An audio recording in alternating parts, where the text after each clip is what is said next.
Historias, las vivimos entre páginas. Con este programa nuestros estudiantes de periodismo se sumergen en el corazón de la cultura. Aquí encontrarás entrevistas exclusivas con los mejores autores. Entonces ha entrado también en el libro. Incluso cuando hay dos personajes centrales tiene que haber 10.000 alrededor, porque... Leídos los cuentos, miro nuevamente el título de la obra. Sin embargo, bueno, era una planificación que ya tenía años. Los nuevos lanzamientos de novelas, los poemas favoritos que enamoran a todos y recomendaciones literarias que conectan con el alma de los lectores. Top 5 de los libros más leídos por jóvenes de la librería española. Porque escribió Desayuno en Tiffany's como una historia sobre una... Lo que no tiene nombre es un libro que nos invita a explorar las emociones más profundas y humanas. En Café con Letras el periodismo se une a la literatura. Esto es Café con Letras. Bienvenidos a otra entrevista aquí en Café con Letras desde La Vila, Chiringuito. En esta Brasil nos acompaña a Marcelo Báez, escritor ecuatoriano reconocido, y vamos a hablar de su obra que ha recibido el reconocimiento Miguel Río Frío en Loja, ¿no? El síndrome de Salinger. Marcelo, muchas gracias por estar aquí. ¿Cómo estás? Gracias por invitarme. Quiero empezar con una pequeña lectura del libro porque me parece que retrata no solo el tono, el tema, sino también un poco la intención del libro. Dice, introducción a mi letra. Hay muchos depredadores ahí afuera. Este libro es para ellos. No creo en hacer terapia a través de la escritura, creo en fijar, con la letra, todo lo sucedido de la mejor manera posible. Escribir es importante después de procesado el hecho traumático. Sea este una violación o un intento de violación, un avance, un coqueteo, un intento de seducción. El libro trata sobre estas figuras masculinas que están en estos espacios de poder y que hacen grooming a muchos de estos personajes femeninos. ¿Está bien ahí definido el libro? ¿Por ahí va? Y creo que más que eso es la puesta textual, la puesta en escena textual de las nuevas masculinidades y las nuevas feminidades, y todo en el marco del feminismo de cuarta generación, específicamente de una corriente que se llama feminismo de hashtag. El feminismo de hashtag es una serie de movimientos de social media en el que las mujeres tienen una participación más que activa. Esos grupos silenciados buscan la completa reivindicación. Entonces, por darles un ejemplo de este tipo de puesta en texto, o de artivismo, porque el artivismo es fundamental para mí. Está el ejemplo de hace más o menos unos 6, 8 años, un grupo llamado Las Tesis, unas chicas universitarias de origen chileno, hicieron una performance y para ello inventaron una canción. Esta canción la pueden encontrar en internet y con mucha facilidad. Se llama El violador eres tú. Y es en esta suerte de flash mob, las chicas de Las Tesis, así se llama el grupo, se dedica a despotricar desde el artivismo lo que es la opresión patriarcal, la opresión sexual. Lo que este escritor varón del trópico, Marcelo Báez, ha hecho es más o menos un gesto similar desde una perspectiva, llámala intertextual, llámala metatextual, en la que a través de una serie de textos, específicamente casos de violencia contra la mujer, se los va desgranando de manera novelesca. Y estos fragmentos atañen a mujeres que han sido silenciadas históricamente, como por ejemplo la esposa de Johann Sebastian Bach, y que es Ana Magdalena Wilken, que pese a tener coautoría o autoría de algunas piezas de Bach, ella no ha sido acreditada históricamente como tal. Y lo que hago es darle una vida propia. Y con esto ya termino de responderte. Está la voz también de Nora Barnacle, la esposa de James Joyce, que en mi texto, en mi capítulo, critica la forma en que su esposo la trata, la maltrata o la destrata en el capítulo final del Ulises, ¿no? Ya hablaba, tal vez esta última parte de tu respuesta también habla sobre la estructura del libro, ¿no es cierto? Es una estructura fragmentada, digamos, transversalmente me parece que está la historia del I-13 que está contando esta historia de abuso que ha sufrido y se van sumando estos fragmentos que ya un poco lo había resumido. La pregunta sería, desde el punto de vista digamos, de la estructura del libro, ¿por qué decidiste hacerlo de esta manera, de manera fragmentaria? ¿Hay una búsqueda intencional de hacerlo de esta manera o simplemente el libro se dio de esa manera? Es una estructura episódica bastante sencilla. La voz de ella, el caso intertextual o el caso metatextual, luego viene una tercera voz que es más omnisciente, entonces se van alternando entre estas tres modalidades, ¿no?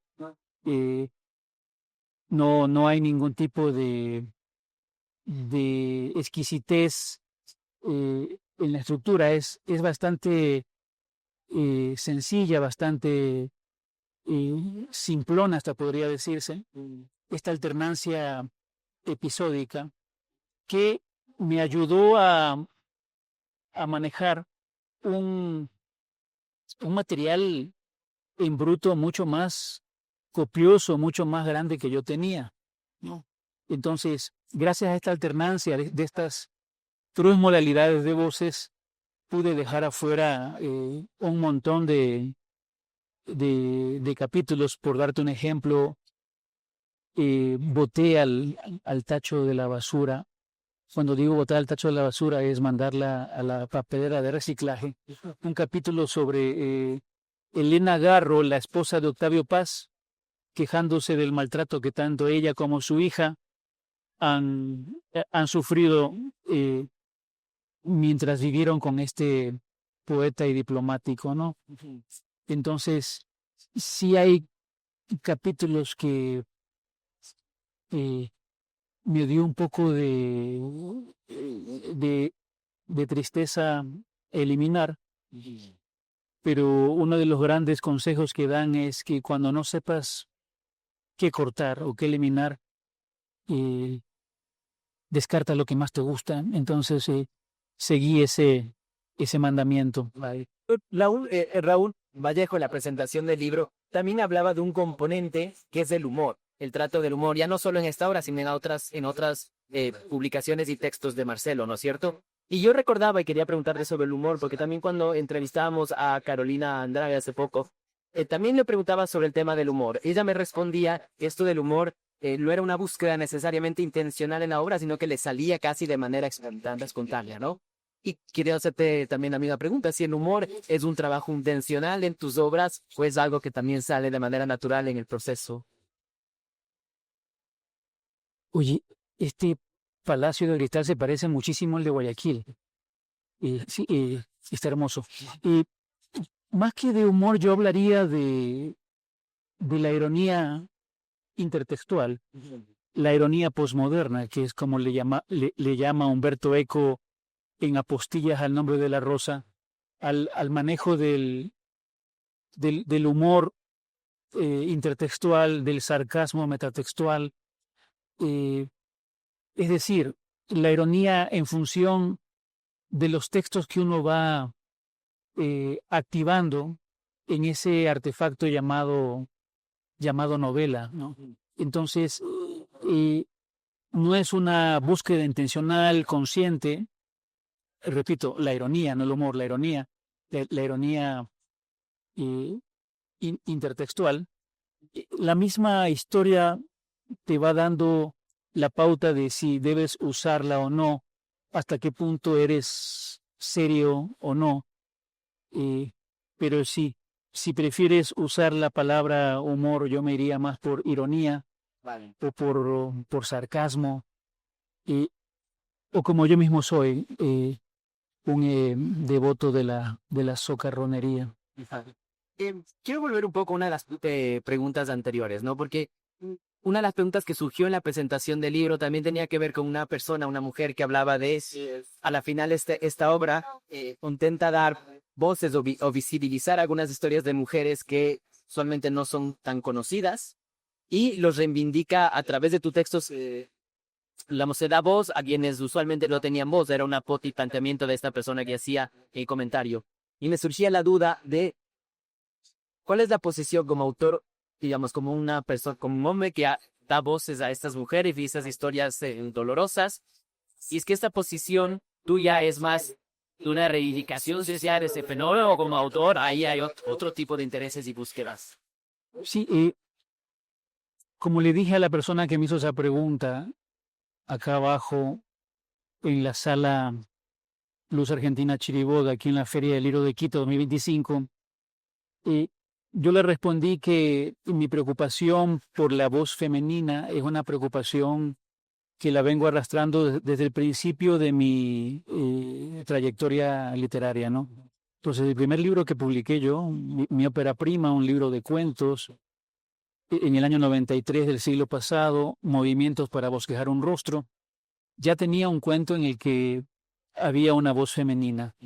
Pasan 7 años, llegamos al 2000, sacó una novela en primera persona del femenino singular, Tierra de Nadia, y así, lo que he hecho durante gran parte de mi trayectoria es la búsqueda, más que la voz femenina, la búsqueda de lo femenino. Entonces es algo que me apasiona, que me obsesiona, que me interesa, pero no a la manera de Bach, de eliminar el nombre de la esposa de las partituras, no a la manera de James Joyce, de hasta cierto punto manequizar o convertir en maniquí a la cónyuge. Y más bien mi actitud es otra, ¿no? Creo en el feminismo de cuarta generación, creo en la reivindicación de muchos de los derechos de las mujeres, y lo que yo hago es una simple y a ratos compleja contribución a ese feminismo 3.0. Quiero llevar un poco tal vez ahora a la posición más de autor y visitante, no solo expositor y presentador de obra, sino de visitante de la Feria Internacional del Libro.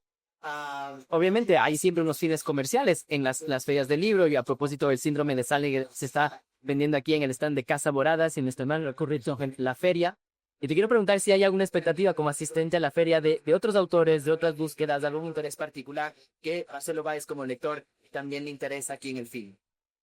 Y como lector ya he visitado casi todos los stands que he podido. Ya tengo llena la maleta de muchas joyas, de libros usados, libros nuevos. Toda feria es una oportunidad para acercarse al otro, ¿no? Sea como lector, sea como editor, sea como escritor, siempre es el compartir con los otros, de partir con los demás. Y eso es lo que hace de la feria un encuentro colectivo apasionante, ¿no? Es salir de la zona de confort, del caracol, de la atalaya que cada escritor se ha forjado, y participar activamente en esto que es tan mágico, el poder disfrutar entre tantos libros y tantos autores. Yo también quisiera que para finalizar la última pregunta es que al público también le expliques, porque lo decía también Raúl, lo decía Ramón también, que lo que hacemos es los referentes de la crítica del cine y que hace este tipo de trabajo aquí en Ecuador, tal vez una de las pocas personas que hace este trabajo. Entonces, quisiera que nos cuentes un poco sobre tu blog de cine y sobre tu libro sobre cine, que también entiendo que lo tienes. Sí, tengo publicados 4 libros de cine. Mi último es parte de una tesis doctoral que hice para graduarme. Y este blog que yo tengo de hace muchos años se llama lasmilnochesyuna.com. lasmilnochesyuna.com. Entonces lo que trato de estar al día como espectador en todo lo que yo pueda, sean series limitadas, series por temporadas, especiales, shows, todo lo que sea streaming, y también estar al día en lo que se estrena en salas comerciales y reseñar, escribir críticas sobre esos audiovisuales que me conmovieron, que me impactaron y que dejaron huella en mí, y transmitirle eso al grupo de lectores o de suscriptores que tengo en mi blog. No lo soy, pero lo seré a partir de ahora, un nuevo suscriptor. Bienvenido. Marcelo Báez, muchas gracias por estar aquí. Gracias por invitarme. Y a ustedes nos vemos en una siguiente entrega de Café con Letras. Un abrazo. Historias. Las vivimos entre páginas. Con este programa nuestros estudiantes de periodismo se sumergen en el corazón de la cultura. Aquí encontrarás entrevistas exclusivas con los mejores autores. Entonces ha entrado también en el libro. Incluso cuando hay dos personajes centrales, tiene que haber 10.000 alrededor, porque Leídos los cuentos, miro nuevamente el título de la obra.